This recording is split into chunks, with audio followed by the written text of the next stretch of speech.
Says means living in peace and harmony. We don't see that much today. But there are people who are living in peace and harmony in this world with all things in nature. We're related to many, many things in nature and have many, many stories of how they came to be. Whether it's along the shores, if it's a Sacha, Scray,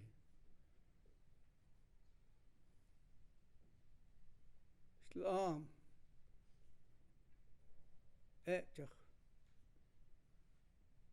whatever it might be, their life, how it came to be, we have stories of how they came to be. And we have responsibility to look after it and relate to it and speak to it and thank it and acknowledge it with our language. Those are the words that were first used. We can't throw it aside and say no. We can't throw it aside and say no, it's not true. It's a fairy tale like they've been telling us for some time now. It's not a fairy tale to us. It's our history. It's who we are. My nephew presents on the Squala. The reef net technology was a wonderful technology on how to intercept the fish coming through the straits. Because there's one thing that makes us different than all other nations. We don't have a river a major river where the salmon runs, the main salmon runs return. We have no major river. But they do come through our homelands and territories. They come through those islands, those bays, those inlets, where our families have responsibility for this bay, that bay, that bay, where the salmon come through. The Zaqui, spring salmon, the Thaki, Sockeye salmon, Hunnan, the tail one. The Hunnan is a humpback and the tail one is a coho salmon, it's called today. All of those, we have species names, but they also have relative names. When we speak to them, we call them by their relative name. When Creator made them long ago, and He found a family that was hardworking, good to everybody, had no enemies, and He allowed them to remain as families because they were a good family. What does it say to the Saanich people? It says family is important. Family is important. And it should be important throughout time. You should look after one another. Try to be peaceful. Be hardworking. Be good to one another and the ones around you, is what it says to us. That's what it means to be Saanich. And that's the way our people were living in the times of old, before things changed, before these laws started being put upon us. Our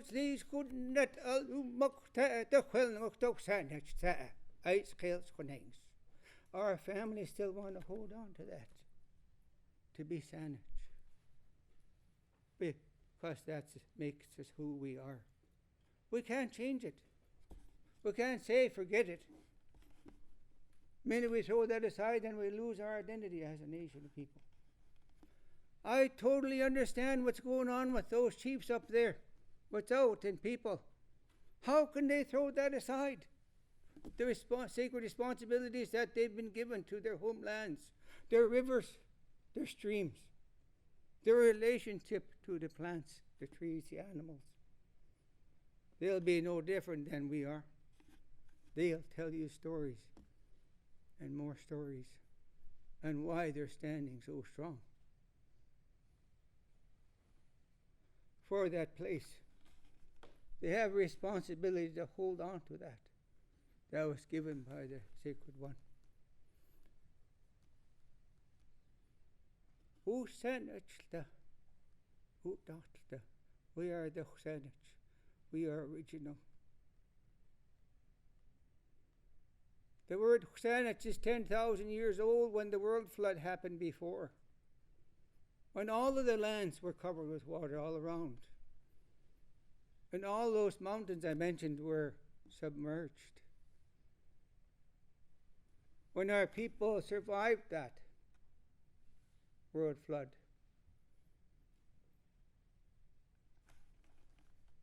and the flood waters receded, and they were able to get out of their canoes tied on the top of that Tlewanguk mountain, which they named then.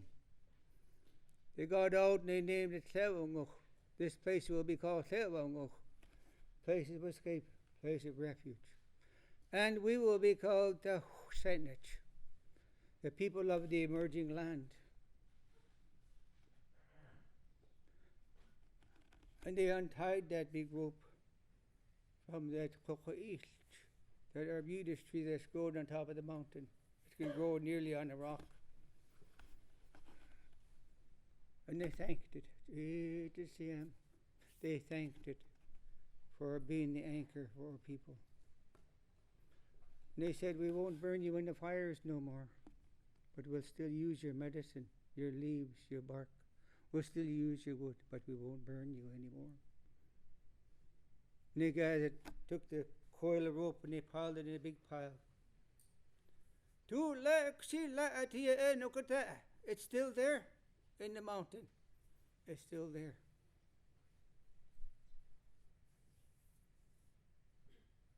And as they were giving thanks for surviving that world flood, and a huge thunderstorm came down, a great big lightning bolt went into the cave near where they were at.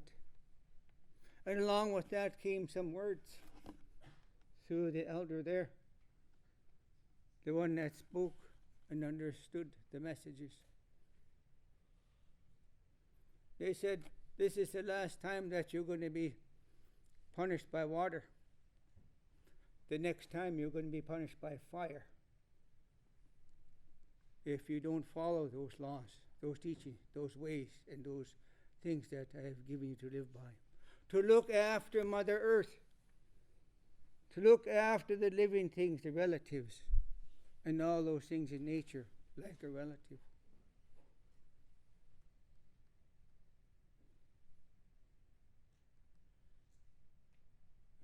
We cannot let that go.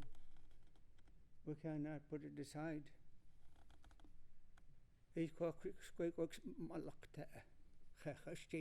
And we cannot forget it. So I'm happy that we had a little time to visit here today, to talk about it a bit, talk about that. The First Nations people have a great responsibility to Mother Earth and the living things. Where the human connection in our language is our way of communicating with all those things. Many, many stories could be told to you how things came to be. I had an old elder, his name was Cluckton Gay Bartleman. Talking with him one day out of the blue, he says to me, oh, don't forget, kindness is a law for us. And don't forget to name those mountains, he said, in your prayer. About 2 weeks before he passed away. Just out of the blue, like if we were having a conversation about it. He says that's important. Those are great works, he said. He never went to school a day in his life, but he knew a lot. I was lucky to have the opportunity that I had. I was put in that place at the school where I work to sit down with those 18 fluent speaking, first language fluent speaking Choctaw speakers there in a little old school there.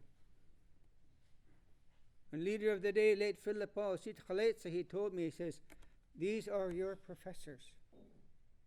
I want you to learn what you can about Doxanich. I want you to learn to speak Choctaw so you can help others to learn. so that won't be lost. Our history won't be lost. And it was the mothers and ladies of the community that insisted that we have our own school board. We went to the leadership of the day. Of course, the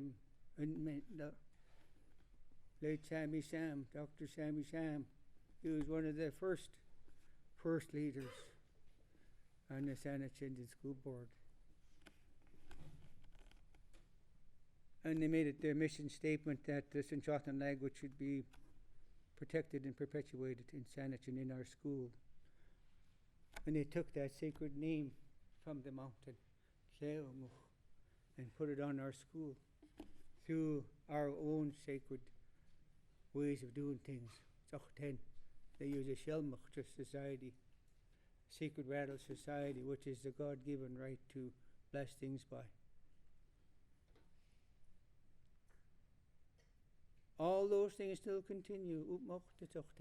All our societies are still continuing on because those were God-given, our ways of blessing things and keeping connected.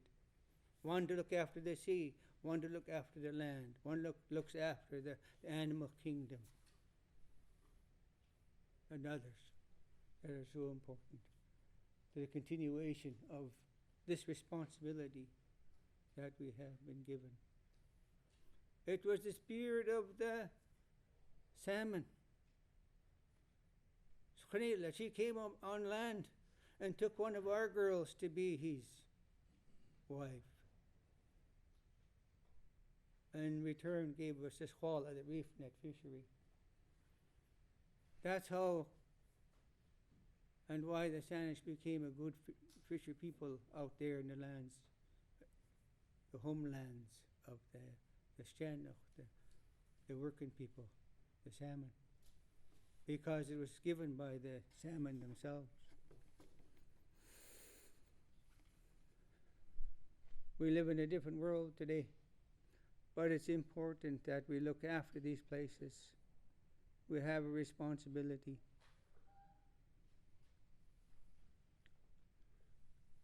I have 14 grandchildren and 4 great-grandchildren, and I know I have other great-grandchildren coming still. And I hope that they'll have a good place to live. I hope they'll see a fish. I hope they'll be able to eat a clean clam, or bathe and wash themselves in a clean stream or river. And I hope that for your children too. Because we're sharing this place together now. And there are ways of dealing with this kind of things fairly and justly.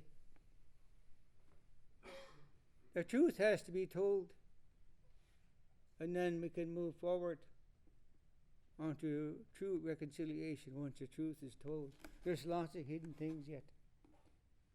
About how many of our kids died in those boarding schools? 10,000 and more. It's important that the languages live because the languages are the key to nature. I want to thank you for giving me an opportunity to speak here for a little while, just to say a few words. And I don't mean to hurt your feelings in any way by speaking my truth, our truth. And thank you so much for having the people together today to listen. That's what we have to do.